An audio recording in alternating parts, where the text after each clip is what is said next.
पंदेर साहब, फिर संयुक्त समाज मोर्चा नूं आखिरकार पार्टी का दर्जा मिल ही गया जी? बिल्कुल वासु जी, कल बड़ी देर रात एक उन्होंने ਜਿਹੜੇ ਮੋਹਾਲੀ ਤੋਂ ਉਮੀਦਵਾਰ ਨੇ ਆਪਣੇ ਇਥੋਂ ਰਵਨੀਤ ਸਿੰਘ ਬਰਾੜ, ਉਹਨਾਂ ਦਾ ਟਵੀਟ ਹੈ ਜੀ ਕਿ ਰਜਿਸਟ੍ਰੇਸ਼ਨ ਹੋ ਗਈ ਹੈ ਤੇ ਇਹ ਇੱਕ ਵੱਡੀ ਜਿੱਤ ਹੈ। ਤੇ ਸੰਯੁਕਤ ਸਮਾਜ ਮੋਰਚੇ ਦੀ ਹਾਲੇ ਵੱਲੋਂ ਨਹੀਂ ਕੋਈ ਆਈ, ਕੋਈ ਮੇਨ ਕਿਸੇ ਅਖਬਾਰ 'ਚ ਖਬਰ ਨਹੀਂ ਛਪੀ, ਪਰ ਜਦੋਂ ਇੱਕ ਪਾਰਟੀ ਦਾ ਕੈਂਡੀਡੇਟ ਜ਼ਿੰਮੇਦਾਰ ਆਦਮੀ ਹੈ, ਉਹਨਾਂ ਦਾ ਕਹਿਣਾ ਹੈ ਕਿ ਇਹ ਰਜਿਸਟ੍ਰੇਸ਼ਨ ਹੋ ਗਈ ਔਰ ਸੰਯੁਕਤ ਸਮਾਜ ਮੋਰਚੇ ਵਾਸਤੇ ਵੱਡੀ ਜਿੱਤ ਹੈ। ਸੋ ਇਹ ਇੰਪੋਰਟੈਂਟ ਇਸ ਲਈ ਸੀ ਕਿਉਂਕਿ ਜਿਹੜਾ ਸੰਯੁਕਤ ਸਮਾਜ ਮੋਰਚਾ ਬਦਲ ਦੀ ਗੱਲ ਕਰ ਰਿਹਾ ਜੀ, ਸੋ ਬਦਲਾਅ ਦੀ ਜਿਹੜੀ ਸਿਆਸਤ ਦੇ ਵਿੱਚ ਬਦਲ ਲਿਆਉਣ ਦੀ ਗੱਲ ਕਰ ਰਹੇ ਸੀ, ਤੇ ਉਦੋਂ ਇੱਕ ਪਾਰਟੀ ਦੇ ਤੌਰ ਤੇ ਉਹ ਮੈਦਾਨ 'ਚ ਉਤਰਨਾ ਚਾਹੁੰਦੇ ਸੀ। ਪਰ ਆਉਂਦੇ ਹੀ, ਜਿਹਨੂੰ ਕਹਿੰਦੇ ਹੁੰਦੇ ਆ ਹਿੰਦੀ ਦਾ ਇੱਕ ਮੁਹਾਵਰਾ, ਸਰ ਮਨਵਾਤੇ ਹੀ ਓਲੇ ਪੜੇ, ਸੋ ਉਹੋ ਜਿਹੀ ਸਥਿਤੀ ਪੈਦਾ ਹੋ ਗਈ ਸੀ ਤੇ ਰੋਡ ਬਲਾਕਸ ਬੜੇ ਆਉਣੇ ਸ਼ੁਰੂ ਹੋ ਗਏ ਸੀ। ਜਿਹੜਾ ਇਹ ਹੁਣ ਪਹਿਲੀ ਗੱਲ ਰਜਿਸਟ੍ਰੇਸ਼ਨ ਨਹੀਂ ਸੀ ਹੋ ਰਹੀ, ਇਨਕਮ ਟੈਕਸ ਦੀਆਂ ਰਿਟਰਨ ਚਾਹੀਦੀਆਂ ਸੀ, ਔਰ ਸੰਯੁਕਤ ਸਮਾਜ ਮੋਰਚਾ ਕਹਿੰਦੇ ਅਸੀਂ ਤਾਂ ਦਸੰਬਰ ਦੇ ਵਿੱਚ ਪਾਰਟੀ ਬਣਿਆ, ਅਸੀਂ 3 ਸਾਲ ਦੀ ਜਾਂ 1 ਸਾਲ ਪੁਰਾਣੀ ਤੁਹਾਨੂੰ ਕਿੱਥੋਂ ਲਿਆ ਦਈਏ ਰਿਟਰਨ, ਤੇ ਪਾਰਟੀ ਹੁਣ ਹੋਂਦ ਦੇ ਵਿੱਚ ਆਈ ਹੈ। ਉਧਰੋਂ ਆਮ ਆਦਮੀ ਪਾਰਟੀ ਨੇ ਇਲਜ਼ਾਮ ਲਾਉਣੇ ਸ਼ੁਰੂ ਕਰਤੇ ਸੀ ਕਿ ਇਹਨਾਂ ਨੂੰ ਬੀਜੇਪੀ ਸਪੋਰਟ ਕਰ ਰਹੀ ਹੈ, ਖੜੇ ਕਰ ਰਹੀ ਹੈ। ਸੋ ਇਹ ਸਾਰੇ ਦਾ ਸਾਰਾ ਹੁਣ 117 ਸੀਟਾਂ ਦੇ ਉੱਤੇ ਖੜੇ ਆ, ਉਹਨਾਂ ਨੇ ਕੈਂਡੀਡੇਟ ਖੜੇ ਆ, ਉਹਨਾਂ ਦੇ ਕੋਲ ਕਾਮਨ ਸਿੰਬਲ ਨਹੀਂ ਸੀ ਹੋਣਾ। ਹੁਣ ਉਹਨਾਂ ਦਾ ਸਿੰਬਲ ਕੀ ਹੋਣਾ ਅੱਜ ਸ਼ਾਇਦ ਪਤਾ ਲੱਗ ਜਾਏਗਾ ਬਈ ਉਹਨਾਂ ਨੂੰ ਕੀ ਸਿੰਬਲ ਅਲਾਟ ਹੁੰਦਾ। ਸੰਯੁਕਤ ਸਮਾਜ ਮੋਰਚਾ ਨੇ ਟਰੈਕਟਰ ਔਰ ਟਰੈਕਟਰ ਟਰਾਲੀ ਔਰ ਸਿਰਫ ਟਰਾਲੀ ਵਰਗੇ ਇਹੋ ਜਿਹੇ ਮੋਰਚੇ ਜਿਹੜੇ ਖੇਤੀ ਦੇ ਨਾਲ ਵਾਬਸਤਾ ਸਿੰਬਲਸ ਨੇ, ਔਰ ਜਿਹੜਾ ਟਰੈਕਟਰ ਹੈ ਉਹ ਸਿੰਬਲ ਜਿਹੜਾ ਸੀ ਉਹ ਪਿਛਲੇ ਦਿਨੀ ਜਦੋਂ ਦਿੱਲੀ ਦੀਆਂ ਬਰੂਹਾਂ ਤੇ ਸਾਡਾ ਅੰਦੋਲਨ ਚੱਲਿਆ ਕਿਸਾਨਾਂ ਦਾ, ਉਦੋਂ ਟਰੈਕਟਰ ਜੇ ਤੁਸੀਂ ਇਹ ਦੇਖੋ ਵਾਸੂ ਜੀ, ਲੋਕਾਂ ਦੀਆਂ ਹਾਲੇ ਵੀ ਗੱਡੀਆਂ ਦੇ ਉੱਤੇ ਨੋ ਫਾਰਮਰਸ ਨੋ ਫੂਡ ਵਾਲੀਆਂ ਜਿਹੜੇ ਸਟਿੱਕਰ ਲੱਗੇ ਹੋਏ ਆ, ਉਹਨਾਂ ਦੇ ਟਰੈਕਟਰ ਪ੍ਰਮੁੱਖ ਤੌਰ ਦੇ ਉੱਤੇ ਡਿਸਪਲੇ ਹੁੰਦਾ। ਪਿਛਲੀ ਵਾਰੀ ਕੁਝ ਜਿਹੜੀਆਂ ਮਿਊਨਿਸਪਲ ਇਲੈਕਸ਼ਨ ਹੋਈਆਂ ਸੀ ਉਹਨਾਂ 'ਚ ਵੀ ਸਿੰਬਲ ਹੋਇਆ ਸੀ ਤੇ ਉਹ 'ਚ ਵੀ ਟਰੈਕਟਰ ਮਿਲਿਆ ਸੀ, ਉਹ ਟਰੈਕਟਰ ਦੇ ਨਾਂ ਦੇ ਉੱਤੇ ਬੜੀਆਂ ਵੋਟਾਂ ਪਈਆਂ ਸੀ।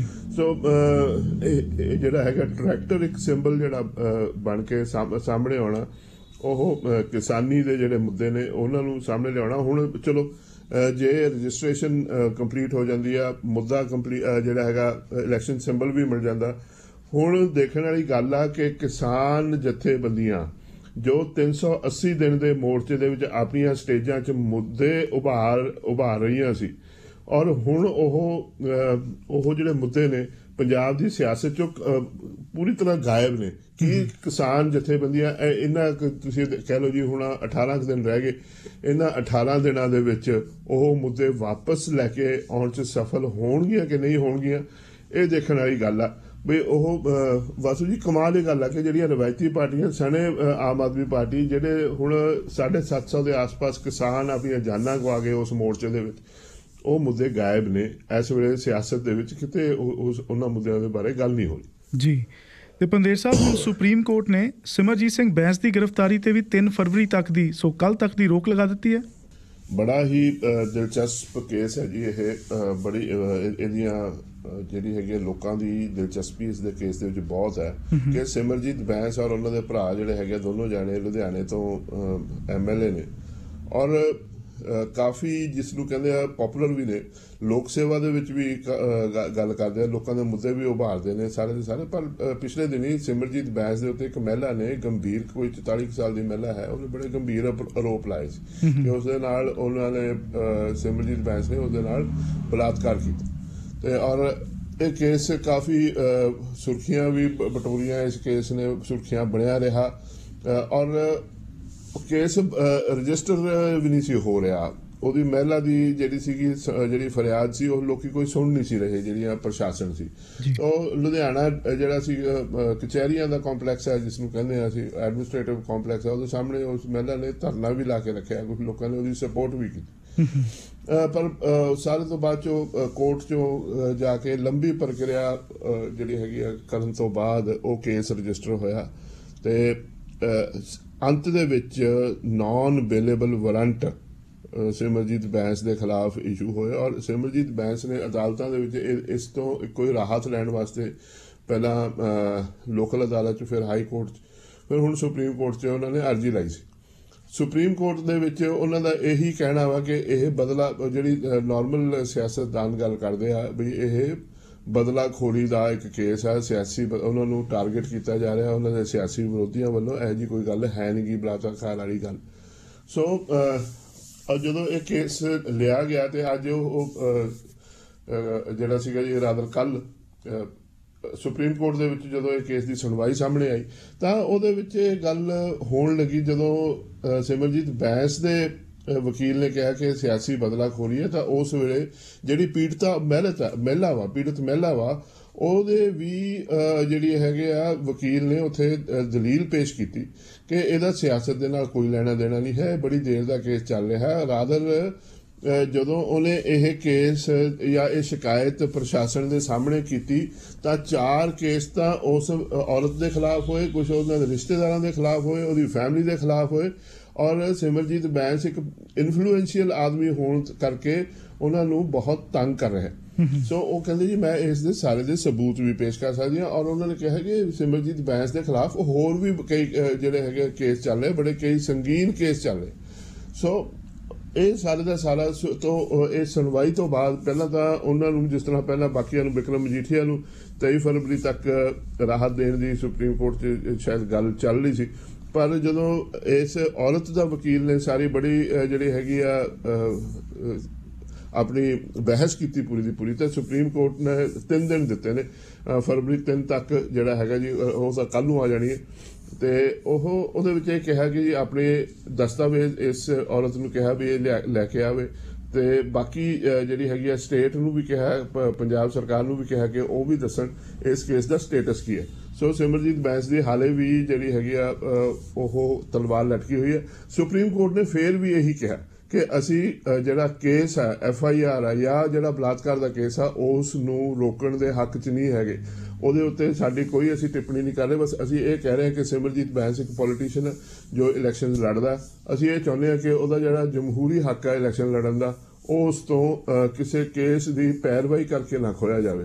ਤਾਂ ਬਾਕੀ ਜਿਹੜਾ ਹੈਗਾ ਆਉਣ ਵਾਲੇ ਦਿਨਾਂ 'ਚ ਇਹ ਕੇਸ ਕਿੱਧਰ ਨੂੰ ਕਰਵਟ ਲੈਂਦਾ, ਸਿਮਰਜੀਤ ਬੈਂਸ ਇਸ ਤੋਂ ਬਰੀ ਹੁੰਦੇ, ਕਿਉਂਕਿ ਇੱਕ ਵਾਰੀ ਪਹਿਲਾਂ ਵੀ ਉਹਨਾਂ ਦੇ ਖਿਲਾਫ ਇੱਕ ਤਹਿਸੀਲਦਾਰ ਨੂੰ ਕੁੱਟਣ ਦਾ ਕੇਸ ਸੀਗਾ ਜੀ, ਉਹਦੇ 'ਚੋਂ ਉਹ ਬਚ ਕੇ ਨਿਕਲ ਗਏ ਸੀ, ਸੁਪਰੀਮ ਕੋਰਟ 'ਚੋਂ ਰਾਹਤ ਮਿਲ ਗਈ ਸੀ।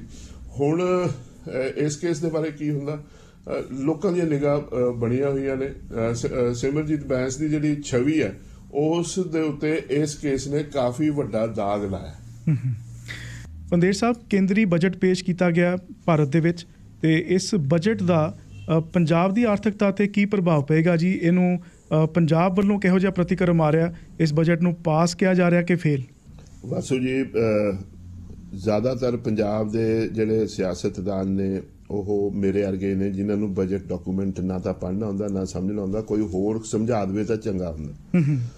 ਅਖਬਾਰਾਂ ਦੀ ਰਾਏ ਦੇ ਵਿੱਚ ਅੱਜ ਜਿਹੜੇ ਪੰਜਾਬ ਦੇ ਵਿੱਚ ਛਪ ਰਹੇ ਅਖਬਾਰ ਨੇ ਹਿੰਦੀ, ਅੰਗਰੇਜ਼ੀ, ਪੰਜਾਬੀ, ਉਹਨਾਂ ਦੇ ਵਿੱਚ ਜ਼ਿਆਦਾ ਸਪੇਸ, ਬਹੁਤ ਵੱਡੇ ਵੱਡੇ ਗ੍ਰਾਫਿਕਸ ਦਿੱਤੇ ਗਏ ਨੇ ਵੀ ਕਿਸ ਤਰ੍ਹਾਂ ਦਾ ਬਜਟ ਹੈ। ਔਰ ਇਹ ਬਜਟ ਦੇ ਵਿੱਚ ਕੋਸ਼ਿਸ਼ ਤਾਂ ਜਿਹੜੀ ਕੇਂਦਰੀ ਵਿੱਤ ਮੰਤਰੀ ਨਿਰਮਲਾ ਸੀਤਾਰਮਨ ਵੱਲੋਂ ਤਾਂ ਇਹ ਕੀਤੀ ਗਈ ਹੈ ਕਿ ਜੀ ਜਿਹੜਾ ਸਭ ਤੋਂ ਵੱਡੀ ਗੱਲ ਇਹ ਹੈ ਕੈਪੀਟਲ ਐਕਸਪੈਂਡੀਚਰ ਦੀ ਗੱਲ ਹੈ।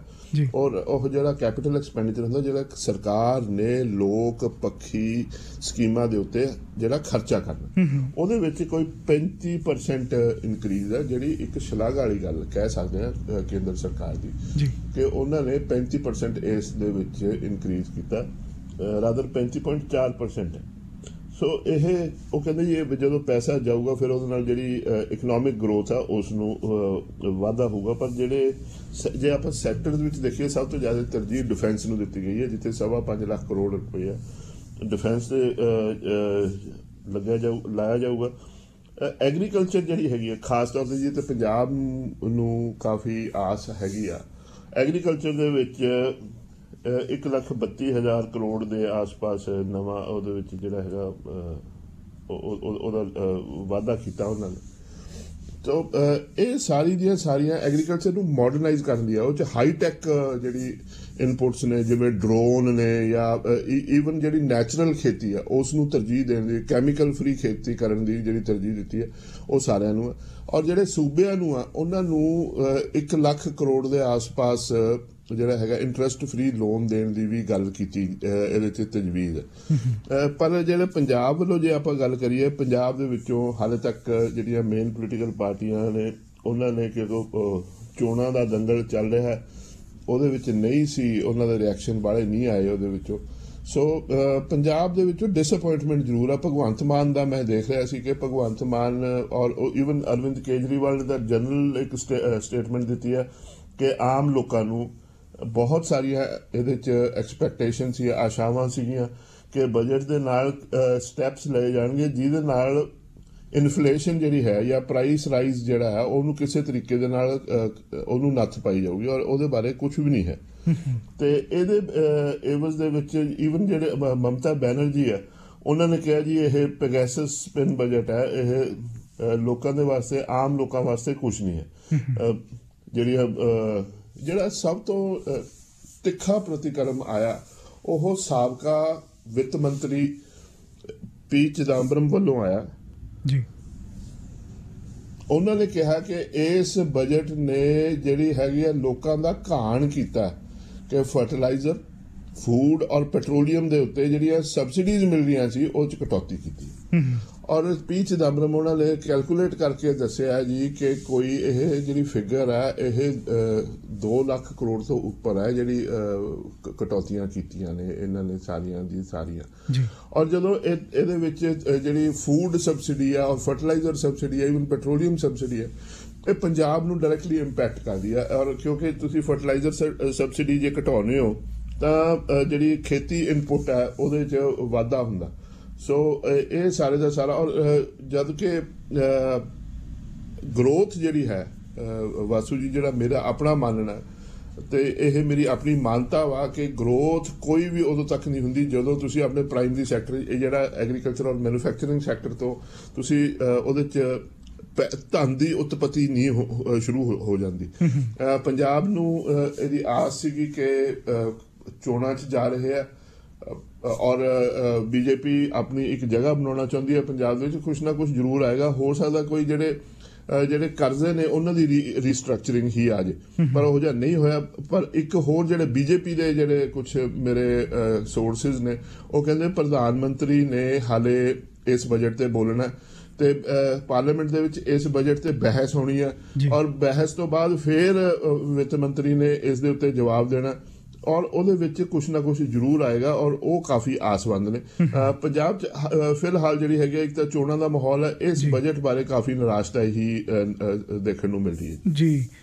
ਤੇ ਪੰਦੇਰ ਸਾਹਿਬ, ਕਈ ਵਾਰ ਇਹ ਵੀ ਲੱਗਦਾ ਕਿ ਪੰਜਾਬ ਦਾ ਇਹ ਦੁਖਾਂਤ ਵੀ ਹੈ ਕਿ ਲੋਕਾਂ ਨੂੰ, ਪੋਲੀਟੀਸ਼ੀਅਨਸ ਨੂੰ, ਸਾਰੇ ਲੋਕਾਂ ਨੂੰ, ਪੰਜਾਬੀਆਂ ਨੂੰ ਇਸ ਬਜਟ ਦੇ ਵਿੱਚ ਉਨੀ ਦਿਲਚਸਪੀ ਨਹੀਂ ਹੈ ਜਿੰਨੀ ਦਿਲਚਸਪੀ ਇਸ ਗੱਲ ਵਿੱਚ ਹੈ ਕਿ ਨਵਜੋਤ ਸਿੱਧੂ ਨੇ ਚਰਨਜੀਤ ਚੰਨੀ ਬਾਰੇ ਕੀ ਕਿਹਾ ਤੇ ਚੰਨੀ ਨੇ ਸਿੱਧੂ ਬਾਰੇ ਕੀ ਕਿਹਾ।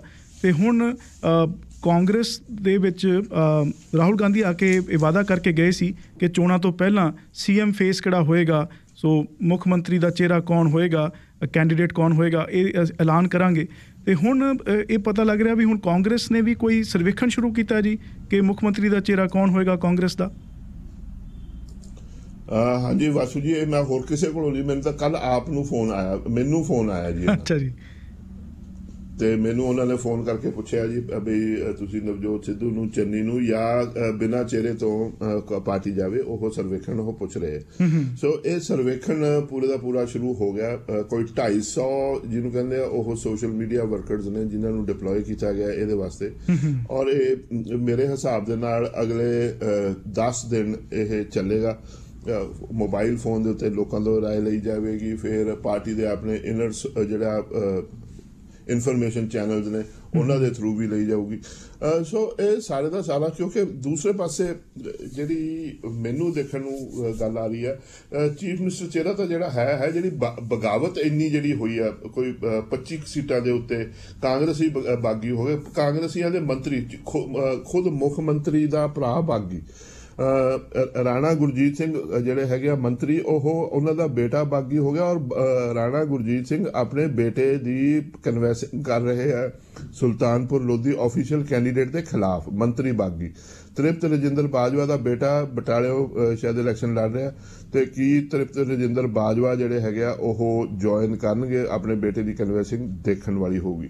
ਇਸੇ ਤਰ੍ਹਾਂ ਬਹੁਤ ਸਾਰੀਆਂ, ਇਹ ਦੇਖੋ ਜੀ, ਜਿਹੜੇ ਡਿਪਟੀ ਸਪੀਕਰ ਸੀ ਅਜੈਬ ਸਿੰਘ ਭੱਟੀ, ਉਹ ਜਿਹੜੇ ਕਿਉਂਕਿ ਉਹਨਾਂ ਨੂੰ ਟਿਕਟ ਡਿਨਾਈ ਹੋ ਗਈ, ਉਹਨਾਂ ਦੀ ਪਤਨੀ ਜਿਹੜੀ ਹੈਗੀ ਆ ਉਹਨਾਂ ਨੇ ਚਰਨਜੀਤ ਚੰਨੀ ਦੇ ਖਿਲਾਫ ਜਿਹੜੀ ਹੈਗੀ ਆਪਣੇ ਨਾਮਜ਼ਦਗੀ ਕਰ ਦਿੱਤੀ ਹੈ। ਸੋ ਜਿਹੜੀ ਬਗਾਵਤ ਇੰਨੀ ਹੋ ਰਹੀ ਹੈ, ਔਰ ਇੱਕ ਇੰਟਰਵਿਊ ਦੇ ਵਿੱਚ ਨਵਜੋਤ ਸਿੱਧੂ ਖੁਦ ਕਹਿ ਰਹੇ ਆ ਕਿ ਸਾਨੂੰ ਹੋਰ ਪਾਰਟੀਆਂ ਤੋਂ ਡਰ ਇੰਨਾ ਨਹੀਂ ਹੈ, ਆਪਣੇ ਅੰਦਰੂਨੀ ਜਿਹੜੀਆਂ ਪ੍ਰੋਬਲਮਸ ਨੇ ਉਹਨਾਂ ਤੋਂ ਸਾਨੂੰ ਕਾਫੀ ਚਿੰਤਾ। ਰਾਹੁਲ ਗਾਂਧੀ ਦਾ ਜਾਂ ਪ੍ਰਿਯੰਕਾ ਗਾਂਧੀ ਦੀ ਮੈਚਿਓਰਿਟੀ ਦੇ ਉੱਤੇ ਜੋ ਕੈਪਟਨ ਅਮਰਿੰਦਰ ਸਿੰਘ ਵੀ ਕਿਹਾ ਸੀ ਜਿੱਦਣ ਉਹਨਾਂ ਨੂੰ ਪਾਰਟੀ ਚੋਂ ਕੱਢਿਆ ਸੀ ਕਿ ਉਹ ਇਮੈਚਿਓਰ ਨੇ, ਲੀਡ ਨਹੀਂ ਕਰ ਸਕਦੇ, ਉਹ ਸੱਚ ਹੁੰਦਾ ਹੀ ਨਜ਼ਰ ਆ ਰਿਹਾ ਕੈਪਟਨ ਅਮਰਿੰਦਰ ਸਿੰਘ ਦੇ ਜਿਹੜੇ ਅਖਾਣ ਨੇ। ਔਰ ਉਹ ਇਹ ਹੈ ਕਿ ਜਦੋਂ ਪਾਰਟੀ ਨੂੰ ਜਿਹੜੀ ਹੈਗੀ ਆ ਬਗਾਵਤ ਜਿਹੜੀ ਹੈ ਉਹ ਰੋਕਣ ਦੀ ਲੋੜ ਹੈ, ਉਹ ਹੁਣ ਉਹਨਾਂ ਨੇ ਸਰਵੇ ਵਾਲੇ ਪਾਸੇ ਪਏ ਹੋਏ। ਬਗਾਵਤ ਰੋਕਣ ਦਾ ਨਾ ਤਾਂ ਮੈਨੂੰ ਲੱਗਦਾ ਕੋਈ ਇਹੋ ਜਿਹਾ ਸਿਰਕੱਢ ਨੇਤਾ ਵਾ ਹੁਣ ਇਸ ਵੇਲੇ ਪਾਰਟੀ ਦੇ ਕੋਲੇ।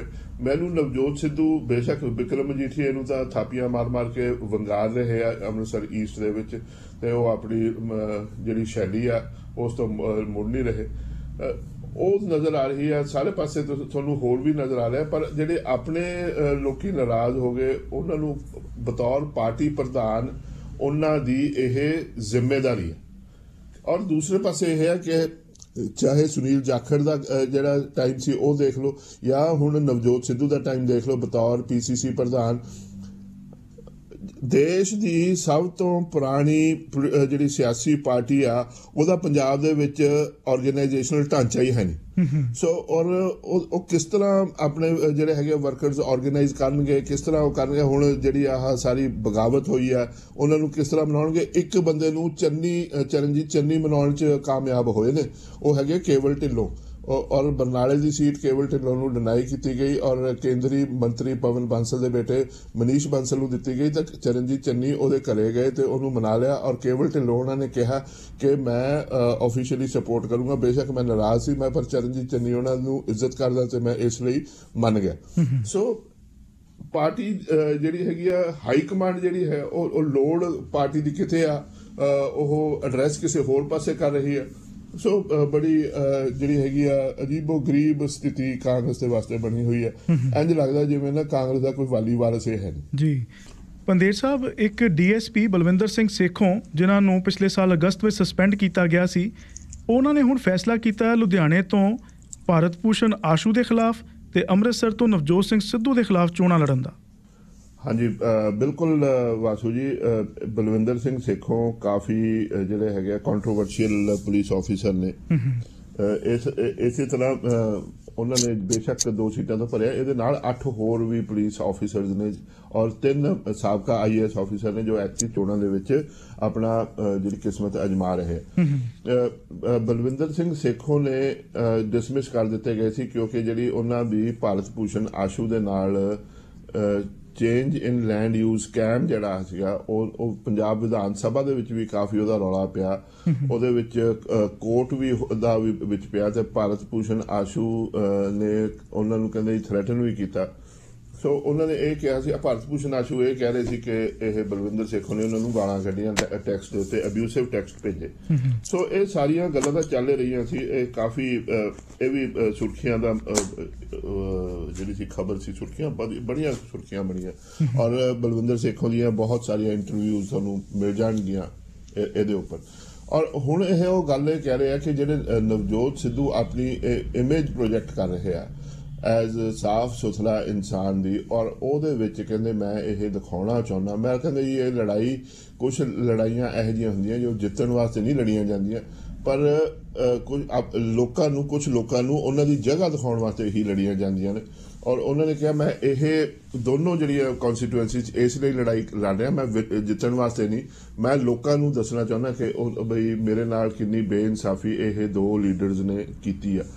ਸੋ ਉਹਨਾਂ ਨੇ ਇਹ ਕਿਹਾ ਕਿ ਜੀ ਸਾਰੀ ਦੀ ਸਾਰੀ ਜਿਹੜੀ ਸੀਗੀ ਰਿਪੋਰਟ ਜਿਹੜੀ ਸੀ ਭਾਰਤ ਭੂਸ਼ਣ ਆਸ਼ੂ ਦੇ ਖਿਲਾਫ ਜਿਹੜੀ ਸੀ ਸਕੈਮ ਦੀ, ਉਹ ਉਹਨਾਂ ਨੇ ਨਵਜੋਤ ਸਿੱਧੂ ਨੂੰ ਦਿੱਤੀ ਸੀ ਬਤੌਰ, ਜਦੋਂ Navjot Sidhu local bodies minister ਸੀ।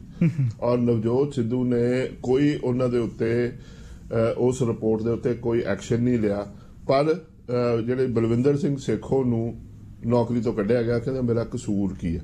ਸੋ ਇਹ ਸਾਰੀ ਦੀ ਸਾਰੀਆਂ ਕਹਿੰਦੇ ਜਿਹੜੇ ਪੋਲੀਟੀਸ਼ੀਅਨਸ ਨੇ, ਮਿਨਿਸਟਰਸ ਨੇ, ਇਹ ਜੋ ਕਰਪਟ ਨੇ, ਜੇ ਕਰਪਟ ਮਿਨਿਸਟਰ ਦੇ ਖਿਲਾਫ ਤੁਸੀਂ ਐਕਸ਼ਨ ਨਹੀਂ ਲੈਣਾ ਤਾਂ ਤੁਸੀਂ ਉਸ ਕਰਪਸ਼ਨ ਦੇ ਭਾਗੀਦਾਰ ਹੋ। ਬਲਵਿੰਦਰ ਸੇਖੋਂ ਕਾਫੀ ਇਸ ਗੱਲ ਦੇ ਉੱਤੇ ਸਾਹਮਣੇ ਆਉਂਦੇ ਨੇ, ਔਰ ਈਵਨ ਸਿਮਰਜੀਤ ਬੈਂਸ ਦੇ ਖਿਲਾਫ ਵੀ ਉਹਨਾਂ ਨੇ ਮੋਰਚਾ ਖੋਲਿਆ ਹੋਇਆ। ਤੇ ਨਾਲ ਦੀ ਨਾਲ ਜਦੋਂ ਉਹਨਾਂ ਨੂੰ ਕਿਸੇ ਨੇ ਪੁੱਛਿਆ ਕਿ ਤੁਹਾਡੀ ਜਿਹੜੀ ਕੋਰਟ ਦੇ ਵਿੱਚ ਕੇਸ ਪੈਂਡਿੰਗ ਆ ਤੇ ਉਹਦੀ ਸੁਣਵਾਈ ਕਿਉਂ ਨਹੀਂ ਹੋ ਰਹੀ, ਤੇ ਉਹਨਾਂ ਨੇ ਇੱਕ ਤੰਜ਼ ਭਰੇ ਤਰੀਕੇ ਦੇ ਨਾਲ ਕਿਹਾ ਕਿ ਮੈਂ ਕਿਹੜਾ ਕੋਈ ਬਿਕਰਮ ਸਿੰਘ ਮਜੀਠੀਆ ਜਾਂ ਸਿਮਰਜੀਤ ਬੈਂਸ ਹੈ ਕਿ ਸੁਪਰੀਮ ਕੋਰਟ ਮੇਰਾ ਕੇਸ ਪਹਿਲ ਤੇ ਸੁਣ ਲੂਗੀ। ਸੋ ਇਹ ਉਹਨਾਂ ਦਾ ਸਿੱਖ ਹੋਣਾ ਦਾ ਹੈ। ਮੈਂ ਯਾਦ ਕਰਾ ਦਿਆਂ ਆਪਣੇ ਸਰੋਤਿਆਂ ਨੂੰ ਕਿ ਲੁਧਿਆਣੇ ਦੇ ਵਿੱਚ ਗ੍ਰੈਂਡ ਮੈਨੋਰ ਜਿਹੜਾ ਹੈਗਾ ਹੋਮ ਸੀ, ਉਹਨਾਂ ਦੇ ਉੱਤੇ ਉਹਨਾਂ ਦਾ CLU ਸੀ, ਗਿੱਲ ਰੋਡ ਦੇ ਉੱਤੇ ਇਹ ਜਗ੍ਹਾ ਹੈਗੀ ਆ। ਔਰ ਉਹ ਸਾਰੀ ਦੀ ਸਾਰੀ ਜਿਹੜੀਆਂ ਉਹਦੀਆਂ ਗੱਲਬਾਤ ਹੁੰਦੀ ਆ ਭਾਰਤ ਭੂਸ਼ਣ ਆਸ਼ੂ ਦੀ ਤੇ ਇਹਦੀ DSP ਸੇਖੋਂ ਦੀ, ਇਹਨਾਂ ਦੀ ਜਿਹੜੀ ਟੇਪ ਸੀਗੀ ਜਿਹੜੀ ਉਹ ਬਹੁਤ ਸਾਰੀ ਵਾਇਰਲ ਹੋ ਗਈ ਸੀ, ਉਹ ਲੀਕ ਹੋ ਗਈਆਂ ਸੀ। ਤਾਂ ਉਸ ਤੋਂ ਬਾਅਦ ਚੋਂ ਕਾਫੀ ਵੱਡੀ ਕੰਟਰੋਵਰਸੀ ਬਣੀ ਕਿ ਲੋਕੀ ਇਸ ਜਿਹੜਾ ਪ੍ਰਚਾਰ ਹੈ DSP ਸੇਖੋਂ ਨੂੰ ਸੁਣਨ ਜਾਣਗੇ ਵੀ ਕਿ ਨਹੀਂ। ਦੇਖੀਏ ਚੋਣਾਂ ਦਾ ਰੰਗ ਕਿਹੋ ਜਿਹਾ ਹੁੰਦਾ। ਤੇ ਪੰਦੇਰ ਸਾਹਿਬ, ਆਦਮਪੁਰ ਦੇ ਵਿੱਚ ਬੜਾ ਸਸਪੈਂਸ ਬਣਿਆ ਰਿਹਾ ਵੀ ਕਾਂਗਰਸ ਦਾ ਉਮੀਦਵਾਰ ਕੌਣ ਹੋਏਗਾ, ਵੀ ਮੋਹਿੰਦਰ ਸਿੰਘ KP ਹੋਣਗੇ ਜਾਂ ਫਿਰ ਸੁਖਵਿੰਦਰ ਕੋਟਲੀ। ਤੇ ਅਖੀਰਲੇ 10 ਮਿੰਟਾਂ ਦੇ ਵਿੱਚ ਕਹਿੰਦੇ ਕੋਟਲੀ ਸਾਹਿਬ ਨੇ ਫਿਰ ਆਪਣੇ ਕਾਗਜ਼ ਦਰਜ ਕਰਾਏ ਨੇ। ਬਹੁਤ ਹੀ ਹਾਈ ਵੋਲਟੇਜ ਡਰਾਮਾ ਹੋਇਆ ਇਸ ਕੇਸ ਦੇ ਉੱਤੇ। ਫਿਰ ਗੱਲ ਸਾਹਮਣੇ ਆਉਂਦੀ ਹੈ ਕਿ ਜਿਹੜੀਆਂ ਟਿਕਟਾਂ ਦੀ ਵੰਡ ਆ ਉੱਥੇ ਚੱਲਦੀ ਕੀ ਹੈ ਜੀ। ਇੱਕ ਪਾਸੇ ਤਾਂ ਅਸੀਂ ਆਪਣੇ ਪ੍ਰੋਗਰਾਮ ਦੇ ਸ਼ੁਰੂ ਦੇ ਵਿੱਚ ਅਸੀਂ ਗੱਲ ਕਰ ਰਹੇ ਸੀ ਸਰਵੇ ਦੀ, ਇੰਡੀਕੇਸ਼ਨ ਦਿੱਤੀ ਜਾ ਰਹੀ ਹੈ ਕਿ ਪਾਰਟੀ ਹਾਈ ਕਮਾਂਡ ਸ਼ਾਇਦ ਚਰਨਜੀਤ ਚੰਨੀ ਨੂੰ ਆਪਣਾ ਚੀਫ ਮਿਨਿਸਟਰ ਚਿਹਰਾ ਕਰਨਾ ਚਾਹੁੰਦੀ ਹੈ। ਦੂਸਰੇ ਪਾਸੇ ਚਰਨਜੀਤ ਚੰਨੀ ਦੇ ਕਹੇ ਦੇ ਉੱਤੇ ਉਹਨਾਂ ਦੇ ਭਰਾ ਨੂੰ ਟਿਕਟ ਵੀ ਨਹੀਂ ਮਿਲਦੀ। ਫਿਰ ਜਿਹੜੇ ਹੈਗੇ ਆ ਭਰਾ ਦਾ ਕੁੜਮ ਹੈ ਮਹਿੰਦਰ ਸਿੰਘ KP ਜਿਹੜੇ ਹੈਗੇ ਆ ਪੰਜਾਬ ਪ੍ਰਦੇਸ਼ ਕਾਂਗਰਸ ਦੇ ਪ੍ਰਧਾਨ ਰਹਿ ਚੁੱਕੇ ਆ ਜੀ, ਔਰ ਉਹ ਪੰਜਾਬ ਦੇ ਵਜ਼ੀਰ ਵੀ ਰਹਿ ਚੁੱਕੇ ਨੇ। ਉਹਨਾਂ ਦੇ ਜਿਹੜੇ ਫਾਦਰ ਸੀ ਉਹ ਵੀ ਇੱਕ ਸਿਰਕੱਢ ਨੇਤਾ ਸੀ। ਜਿਹੜਾ ਸ਼ਡਿਊਲ ਕਾਸਟ ਭਾਈਚਾਰਾ ਉਹਦੇ ਵਿੱਚ ਇੱਕ ਕਹਿੰਦਾ ਕਹਾਉਂਦਾ ਨਾਂ ਹੈ। ਸੋ ਆਦਮਪੁਰ ਇੱਕ ਰਿਜ਼ਰਵਡ ਕੌਂਸਟੀਟੂਐਂਸੀ ਹੈ। ਆਦਮਪੁਰ ਦੇ ਉੱਤੇ ਉਹਨਾਂ ਨੇ ਕਾਫੀ ਫਿਰ ਆਪਣਾ ਐਤਕੀ ਕਲੇਮ ਲਾਇਆ ਸੀ, ਤੇ ਸੁਖਵਿੰਦਰ ਜਿਹੜੇ ਕੋਟਲੀ ਆ ਉਹਨਾਂ ਦਾ ਵੀ ਕਲੇਮ ਚੱਲ ਰਿਹਾ ਸੀ। ਕਾਫੀ ਇਹਨਾਂ ਦੀ ਟਸਲ ਚੱਲ ਰਹੀ। ਸੋ ਪਹਿਲਾਂ ਜਿਹੜਾ ਸੀਗਾ ਜੀ ਸੁਖਵਿੰਦਰ ਕੋਟਲੀ ਵਾਸਤੇ ਅਨਾਉਂਸ ਕੀਤਾ ਗਿਆ ਸੀ, ਪਰ ਇਹ ਮੰਨਿਆ ਜਾ ਰਿਹਾ ਸੀ ਕਿ ਚਰਨਜੀਤ ਚੰਨੀ ਦੇ ਦਬਾਅ ਹੇਠ KP ਉਹਨਾਂ ਨੂੰ ਸ਼ਾਇਦ ਟਿਕਟ ਪਾਰਟੀ ਫਿਰ ਵਿਚਾਰ ਕਰ ਲੈ ਤੇ KP ਉਹਨਾਂ ਨੂੰ ਟਿਕਟ ਮਿਲ ਜੇ। ਸੋ ਜਿਹੜੀ ਹੁਣ ਸਾਡੇ ਕੋਲ ਇਨਫੋਰਮੇਸ਼ਨ ਹੈ, ਕੁਝ ਅਖਬਾਰਾਂ 'ਚ ਵੀ ਛਪੀ ਹੈ, ਉਹਦੇ 'ਚ ਇਹ ਹੈ ਕਿ KP ਉਹਨਾਂ ਨੂੰ ਇੰਡੀਕੇਸ਼ਨ ਹਰੀਸ਼ ਚੌਧਰੀ ਵੱਲੋਂ ਗਈ, ਔਰ ਬਾਅਦ ਚੋਂ KP ਉਹਨੇ ਕਹਿੰਦੇ ਆ ਕਿ ਮੈਨੂੰ ਤਾਂ ਰਾਹੁਲ ਗਾਂਧੀ ਨੇ ਕਿਹਾ ਸੀ ਵੀ ਤੈਨੂੰ ਟਿਕਟ ਦੇ ਦਿਆਂਗੇ। ਸੋ ਉਹਨਾਂ ਨੂੰ ਕਿਹਾ ਤੂੰ ਉੱਥੇ ਜਾ ਕੇ ਆਪਣੀ ਨਾਮਜ਼ਦਗੀ ਭਰ ਤੇ ਅਸੀਂ ਤੈਨੂੰ ਜਿਹੜਾ ਹੈਗਾ ਨੋਮੀਨੇਸ਼ਨ ਪੇਪਰਸ ਭੇਜਦੇ ਆ। ਬਈ ਜਿਹੜੀ ਆਥੋਰਾਈਜ਼ੇਸ਼ਨ ਹੁੰਦੀ ਆ ਪਾਰਟੀ ਦੇ ਲੈਟਰ ਹੈਡ ਦੇ ਉੱਤੇ ਵੀ ਟਿਕਟ ਇਹਨੂੰ ਦਿੱਤੀ ਜਾਵੇ, ਉਹ ਭੇਜਦੇ। ਤੇ ਔਰ KP ਹੋਣੀ ਸਵੇਰ ਤੋਂ ਲੈ ਕੇ ਸ਼ਾਮ ਤੱਕ ਉੱਥੇ ਬੈਠੇ ਰਹੇ ਆਪਣੇ ਸਪੋਰਟਰ ਦੇ ਨਾਲ, ਉਹ ਚਿੱਠੀ ਨਹੀਂ ਆਈ। ਔਰ ਫਿਰ ਐਨ ਆਖਰੀ ਮੌਕੇ ਦੇ ਉੱਤੇ ਕੋਟਲੀ ਹੋਣੀ ਉੱਥੇ ਭੱਜ ਕੇ ਜਿਹਨੂੰ ਕਹਿੰਦੇ ਐਕਚੁਅਲੀ ਭੱਜ ਕੇ ਉਹ ਜਾ ਕੇ ਰਿਟਰਨਿੰਗ ਅਫਸਰ ਨੂੰ ਉਹਨਾਂ ਨੇ ਟਿਕਟ ਦਿੱਤੀ। ਔਰ ਮਹਿੰਦਰ ਸਿੰਘ KP ਉੱਥੇ ਵਾਪਸ ਕਾਫੀ ਮਾਯੂਸ ਔਰ ਬੇਇੱਜ਼ਤ ਮਹਿਸੂਸ ਕਰਕੇ ਉੱਥੋਂ ਆਏ। ਔਰ ਮਹਿੰਦਰ ਸਿੰਘ KP ਨੇ ਇੱਕ ਗੱਲ ਕੀਤੀ ਕਿ ਉਹ ਬਤੌਰ ਆਜ਼ਾਦ ਕੈਂਡੀਡੇਟ ਨਹੀਂ ਖੜੇ, ਉਹ ਆਪਣੇ ਕਾਗਜ਼ ਉਹਨਾਂ ਨੇ ਦਾਖਲ ਨਹੀਂ ਕੀਤੇ, ਪਰ ਉਹਨਾਂ ਨੇ ਪਾਰਟੀ ਦੀ ਜਿਹੜੀ ਕਾਰਗੁਜ਼ਾਰੀ ਆ, ਪਾਰਟੀ ਦੀ ਫੰਕਸ਼ਨਿੰਗ ਆ, ਪਾਰਟੀ ਦੀ ਲੀਡਰਸ਼ਿਪ ਹੈ, ਉਹਦੇ ਉੱਤੇ ਆਪਣੀ ਨਾਰਾਜ਼ਗੀ ਬਹੁਤ ਝਾੜੀ। ਤੇ ਉਹਨਾਂ ਨੇ ਕਿਹਾ ਵੀ ਮੇਰੀ ਇਹਦੇ ਵਿੱਚ ਜਿਹੜੀ ਅੱਜ ਜਿਹੜੀ ਹੇਠੀ ਹੋਈ ਹੈ, ਇਸ ਤੋਂ ਜ਼ਿਆਦਾ ਹੋਰ ਮੇਰੇ ਨਾਲ ਜਿਹੜਾ ਹੈਗਾ ਮਾੜਾ ਵਿਵਹਾਰ ਪਾਰਟੀ ਕਰ ਨਹੀਂ ਸੀ ਸਕਦੀ। ਪੰਦੇਰ ਸਾਹਿਬ, ਹੁਣ ਚਰਨਜੀਤ ਚੰਨੀ ਨੇ ਇਹ ਦੋਸ਼ ਲਗਾਇਆ ਕੈਪਟਨ ਅਮਰਿੰਦਰ ਸਿੰਘ ਤੇ। ਉਹ ਕਹਿੰਦੇ ਵੀ ਇਹ ਬਾਰ-ਬਾਰ ਪਾਕਿਸਤਾਨ ਦਾ ਹਵਾਲਾ ਦੇ ਕੇ ਲੋਕਾਂ ਨੂੰ ਐਵੇਂ ਡਰਾਈ ਜਾਂਦੇ ਨੇ, ਕੋਈ ਏਡੀ ਗੱਲ ਨਹੀਂ ਹੈ। ਬਿਲਕੁਲ ਵਾਸੂ ਜੀ, ਚਰਨਜੀਤ ਚੰਨੀ ਉਹਨਾਂ ਨੇ ਇੱਕ ਬੇਬਾਕ ਇੰਟਰਵਿਊ ਕੀਤੀ ਹੈ ਜੀ, ਇੱਕ ਜਿਹੜਾ ਆਨਲਾਈਨ ਪੋਰਟਲ ਆ ਉਹਦੇ ਨਾਲ ਗੱਲ ਕਰਦੇ ਹੋਏ ਉਹਨਾਂ ਨੇ ਗੱਲ ਕੀਤੀ ਹੈ। ਸੋ ਚੰਨੀ ਉਹਨਾਂ ਦਾ ਇਹ ਕਹਿਣਾ ਸੀ ਕਿ ਜਿੱਦਣ ਦੀ ਈਵਨ ਪਹਿਲਾਂ ਵੀ ਜਦੋਂ ਦੀ ਉਹਨਾਂ ਨੇ ਪਾਰਟੀ ਛੱਡੀ ਆ ਉਸ ਤੋਂ ਬਾਅਦ ਜਿਹੜਾ ਪਾਕਿਸਤਾਨ ਦੇ ਹਵਾ ਦਿਖਾ ਕੇ ਪੰਜਾਬ ਦੇ ਲੋਕਾਂ ਨੂੰ ਡਰਾਇਆ ਜਾ ਰਿਹਾ, ਔਰ ਜਿਹਨੂੰ ਕਹਿੰਦੇ ਇੱਕ ਧਰੂਵੀਕਰਨ ਦੀ ਜਿਹੜੀ ਸਿਆਸਤ ਹੈ ਉਹ ਕੈਪਟਨ ਅਮਰਿੰਦਰ ਸਿੰਘ ਆਪਣੀ ਚਲਾ ਰਹੇ ਹੈ, ਔਰ ਜਿਹੜੀ ਹੈਗੀ ਆ ਰਾਸ਼ਟਰਵਾਦ ਨੂੰ ਉਭਾਰ ਕੇ ਉਹਨੂੰ ਆਪਣਾ ਮੇਨ ਪੋਲ ਪਲੈਂਕ ਬਣਾਇਆ ਹੈ ਜਿਹੜੀਆਂ ਚੋਣਾਂ ਵਾਸਤੇ। ਔਰ ਇਸੇ ਕਰਕੇ ਉਹਨਾਂ ਨੇ ਜਿਹੜੀ ਪੰਜਾਬ ਲੋਕ ਕਾਂਗਰਸ ਆ ਉਹਦਾ ਅਲਾਇੰਸ ਹੋਇਆ ਭਾਰਤੀ ਜਨਤਾ ਪਾਰਟੀ ਦਾ, ਤੇ ਏਜੰਡਾ ਉਹੀ ਆ ਜਾਂਦਾ। ਤੇ ਉਹਨਾਂ ਨੇ ਕਿਹਾ ਕੈਪਟਨ ਸਾਹਿਬ ਸਾਰਾ ਦਿਨ ਇਹੋ ਜਿਹੀਆਂ ਨੈਸ਼ਨਲ ਸਿਕਿਉਰਿਟੀ ਦੀਆਂ ਗੱਲਾਂ ਕਰਦੇ, ਕਹਿੰਦੇ ਜੇ ਤੁਸੀਂ ਚੀਫ ਮਿਨਿਸਟਰ ਹੋ ਤਾਂ ਫਿਰ ਕਹਿੰਦੇ ਜੀ ਆਪਣੇ ਸਟੇਟ ਦੇ ਲੋਕਾਂ ਨੂੰ ਤੁਸੀਂ ਡਰਾਈ ਜਾਂਦੇ ਹੋ, ਫਿਰ ਕੰਮ ਚੱਲੂਗਾ ਕਿਵੇਂ? ਕਹਿੰਦੇ ਐਵੇਂ ਜਿਹੜੇ ਟਿਫਨ ਬੰਬ ਬਣਾਈ ਜਾਂਦੇ ਹੋ ਜੀ, ਡਰੋਨ ਬੰਬ ਬਣਾਈ ਜਾਂਦੇ ਹੋ, ਇਹ ਕਹਿੰਦੇ ਜੀ ਬੇਮੈਨੀ ਗੱਲ ਆ, ਕੁਛ ਨਹੀਂ ਆ ਰਿਹਾ ਪਾਕਿਸਤਾਨ ਤੋਂ, ਕਹਿੰਦੇ ਜੀ ਸਿਰਫ ਡਰ ਲਿਆਂਦਾ ਜਾ ਰਿਹਾ। ਸੋ ਜਿਹੜੀ ਖੌਫ ਦੀ ਰਾਜਨੀਤੀ ਆ ਵਾਸੂ ਜੀ, ਅਸੀਂ ਬਿਲਕੁਲ ਚਾਹੇ ਬੇਸ਼ੱਕ ਅੱਜ ਕੱਲ੍ਹ ਬੀਜੇਪੀ ਦੇ ਸਿਰ ਤੇ ਮੜੀ ਜਾਂਦੀ ਹੈ, ਕਾਂਗਰਸ ਨੇ ਵੀ ਕੁਛ ਪਹਿਲਾਂ ਇਹ ਜਿਹੜੀ ਰਾਜਨੀਤੀ ਆ ਉਹ ਨਿਭਾਈ ਸੀ। ਦੂਸਰੀ ਗੱਲ ਜਿਹੜੀ ਇੱਥੋਂ ਫੇਰ ਜ਼ਾਹਰ ਆ ਜਾਂਦੀ ਹੈ, ਇੱਕ ਤਰੀਕੇ ਦੇ ਨਾਲ ਚੰਨੀ ਉਹਨਾਂ ਨੇ ਨਵਜੋਤ ਸਿੱਧੂ ਦਾ ਵੀ ਡਿਫੈਂਸ ਕੀਤਾ ਵਾ।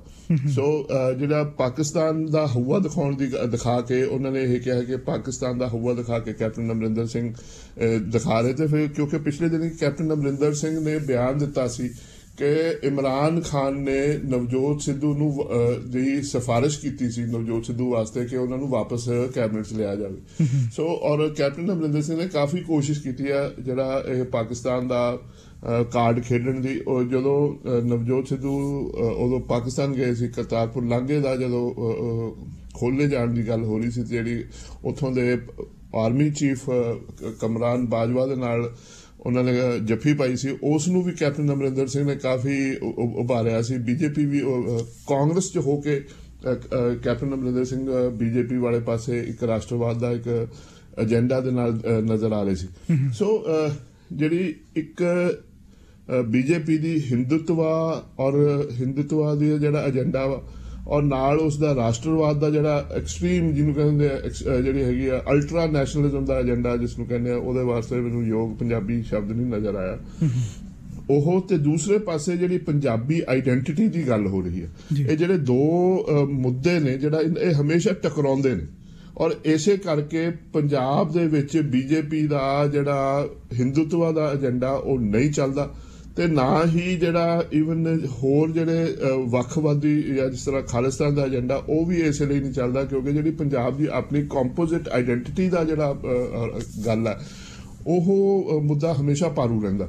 ਚਰਨਜੀਤ ਚੰਨੀ ਇਸ ਗੱਲ ਦੇ ਉੱਤੇ ਕਾਫੀ ਮੈਨੂੰ ਲੱਗਦਾ ਉਹਨਾਂ ਦੀ ਨਬਜ਼ ਦੇ ਉੱਤੇ ਹੱਥ ਹੈ ਕਿ ਉਹ ਇਸੇ ਨੂੰ ਉਹ ਗੱਲ ਕਰਦੇ ਕਿ ਮੈਂ ਇੱਕ ਸਿੰਪਲ ਪੰਜਾਬੀ ਹਾਂ। ਚਰਨਜੀਤ ਚੰਨੀ ਨੇ ਸ਼ਡਿਊਲ ਕਾਸਟ ਪਰਿਵਾਰ ਤੋਂ ਹੋਣ ਤੋਂ ਬਾਵਜੂਦ ਵੀ ਉਹਨਾਂ ਨੇ ਆਪਣੇ ਆਪ ਨੂੰ ਕਦੇ ਇਹ ਪ੍ਰੋਜੈਕਟ ਨਹੀਂ ਕੀਤਾ।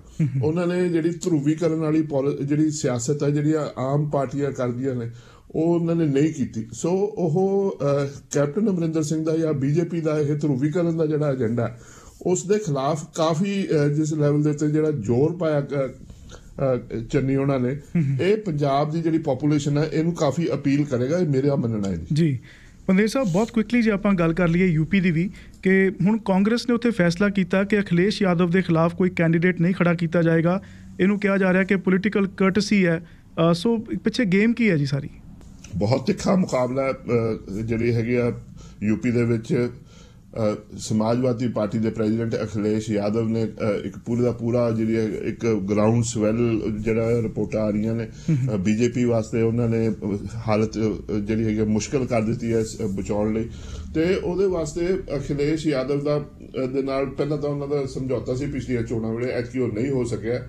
ਐਤਕੀ ਜਿਹੜੀ ਸੀਗੀ ਰਾਸ਼ਟਰੀ ਲੋਕ ਦਲ ਦੇ ਨਾਲ ਉਹਨਾਂ ਦਾ ਬਣਿਆ, ਤੇ ਉਹ ਉਸ ਤੋਂ ਬਾਵਜੂਦ ਜਿਹੜਾ ਸੀ ਹੁਣ ਦੇਖਣ ਵਾਲੀ ਗੱਲ ਸੀਗੀ ਕਿ ਸਮਾਜਵਾਦੀ ਪਾਰਟੀ ਦੇ ਨਾਲ ਕਿਸ ਤਰ੍ਹਾਂ ਹੋਊਗਾ। ਗੱਠਜੋੜ ਦੀ ਤਾਂ ਕੋਈ ਗੱਲ ਨਾ ਕੀਤੀ, ਤਾਂ ਕਾਂਗਰਸ ਪਾਰਟੀ ਨੇ ਇਹ ਕਿਹਾ ਕਿ ਅਸੀਂ ਸਮਾਜਵਾਦੀ ਪਾਰਟੀ ਦੇ ਖਿਲਾਫ ਜਿਹੜਾ ਉਹਨਾਂ ਦੀ ਕਨਸਟੀਟੂਐਂਸੀ ਹੈ ਸ਼ਾਇਦ ਜਸਵੰਤ ਨਗਰ ਆ, ਉੱਥੇ ਨਹੀਂ ਕੈਂਡੀਡੇਟ ਨਹੀਂ ਖੜਾ ਕਰਾਂਗੇ। ਇਸੇ ਤਰ੍ਹਾਂ ਸ਼ਾਇਦ ਸਮਾਜਵਾਦੀ ਪਾਰਟੀ ਨੇ ਵੀ ਜਿਹੜੀਆਂ 2019 ਦੀਆਂ ਇਲੈਕਸ਼ਨ ਸੀਗੀਆਂ ਉਦੋਂ ਸੋਨੀਆ ਗਾਂਧੀ ਔਰ ਰਾਹੁਲ ਗਾਂਧੀ ਦੇ ਖਿਲਾਫ ਕਿਉਂਕਿ ਇਲੈਕਸ਼ਨਸ ਨਹੀਂ ਸੀ, ਉਹ ਆਪਣਾ ਕੈਂਡੀਡੇਟ ਨਹੀਂ ਸੀ ਦਿੱਤਾ।